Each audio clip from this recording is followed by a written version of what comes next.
Yeah, I just want to talk about the pre-work a little bit. But any other tips before, if we're just like thinking about setting up a successful design sprint, like anything else you would recommend?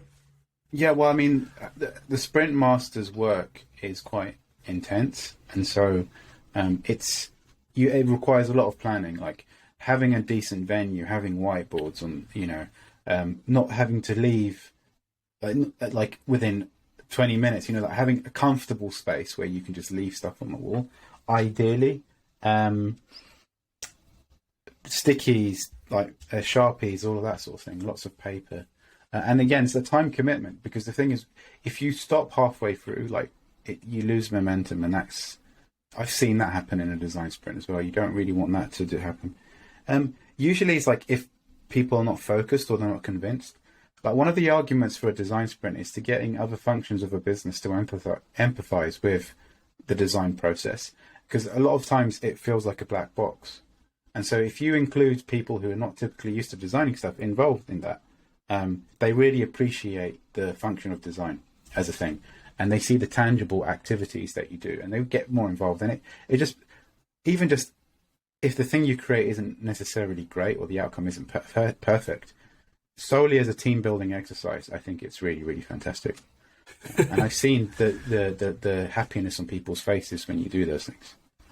Yeah, I totally agree. Why did that make you laugh, Ryan? Because was I sounding too genuine there? No, I've been in sprints, and like everything you're getting at, really, like the facilitator of the sprint, the energy and like the success, like there's a lot on them. So like people that are really prepared, but like I just keep thinking of different sprint like facilitators that I've been with, and like their energy is like infectious. So if they're excited about the problem, because there's lulls, right? Like this is a long process. Like there is lulls of like, caffeine and conversations and a lot of like, interactions and debate. So it can be very mentally draining, especially by the fourth day, I think is the toughest to get through. The fifth is exciting because you're typically energized by seeing the actual product being tested.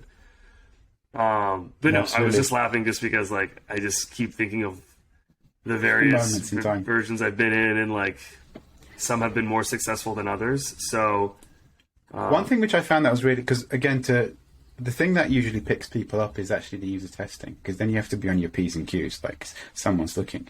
So there was a design workshop course that I went on from the Luma Institute.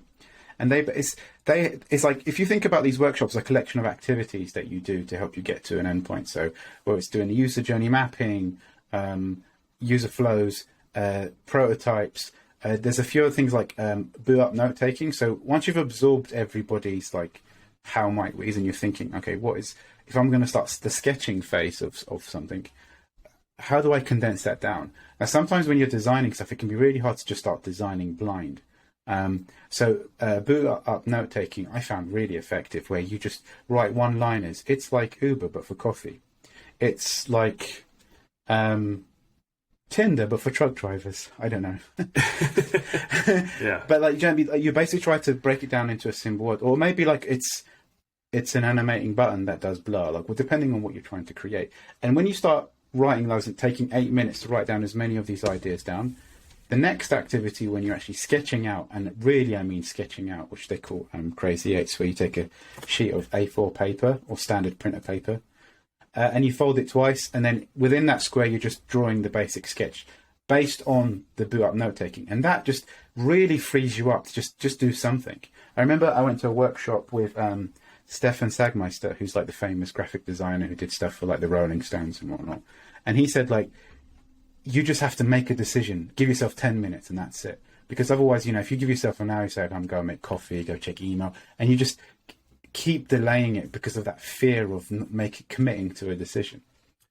I think so. Those two techniques I found really, really useful. And so what Luma does is they have all these other activities that you can do, which I went on a workshop, which you can pick and choose, like depending on the thing, which I really found was really useful. It's quite expensive, of course, but yeah. That's awesome. Please, Brian.